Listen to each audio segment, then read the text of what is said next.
आइए बच्चों, आज हम अभिप्रेरणा को समझने का प्रयास करते हैं कि अभिप्रेरणा क्या होती है, इसके प्रमुख तत्व क्या होते हैं। तो आइए देखते हैं अभिप्रेरणा।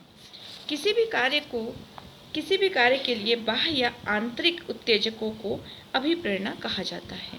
पार्सन्स ने भी सामाजिक क्रिया की अपनी अवधारणा में अभिप्रेरणा का उल्लेख किया है। उनके अनुसार किसी भी सामाजिक क्रिया के 3 पक्ष होते हैं। पहला है कर्ता, दूसरा है परिस्थिति और तीसरा है अभिप्रेरणा। क्या अभिप्रेरणा मन की शारीरिक दशा है? क्या यह एक उत्तेजक है? क्या यह कोई आंतरिक स्थिति है? इत्यादि। ऐसे विभिन्न प्रश्नों को उत्पन्न होना स्वाभाविक है। हम इन प्रश्नों के उत्तर विभिन्न विद्वानों की परिभाषाओं के द्वारा खोजने का प्रयास करते हैं। तो गिलफोर्ड महोदय कहते हैं, ये 1956 के हैं, 1956।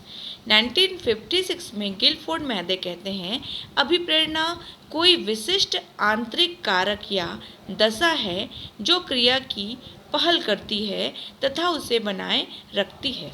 रेयर महोदय कहते हैं, अभिप्रेरणा को उत्तेजना की एक अवस्था मानते हैं। डिक्शनरी ऑफ साइकोलॉजी 1968 में ड्रीवर लिखते हैं, अभिप्रेरणा एक भावनात्मक क्रियाकारक है जो चेतन अथवा अचेतन रूप से व्यक्ति के व्यवहार को किसी उद्देश्य या लक्ष्य की ओर निर्धारित करने का कार्य करती है।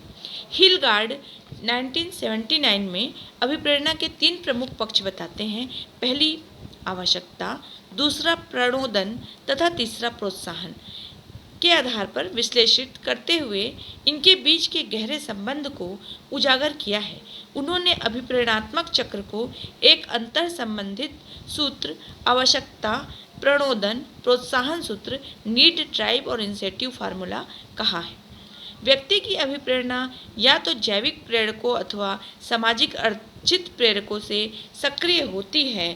शेरिफ और शेरिफ 1956 में कहते हैं कि अभिप्रेरणा को व्यक्ति की सामाजिक अर्जित प्रेरकों के द्वारा स्पष्ट किया है। मनुष्य में सफलता प्राप्त करने या असफलता से बचने की प्रवृत्ति पाई जाती है। इसे उपलब्धि प्रेरक के अंतर्गत विश्लेषित किया जाता है। इसका प्रभाव मानव व्यवहार एवं क्रिया पर पड़ता है। सभी मनुष्यों में उपलब्धि प्रेरक एक समान नहीं होते।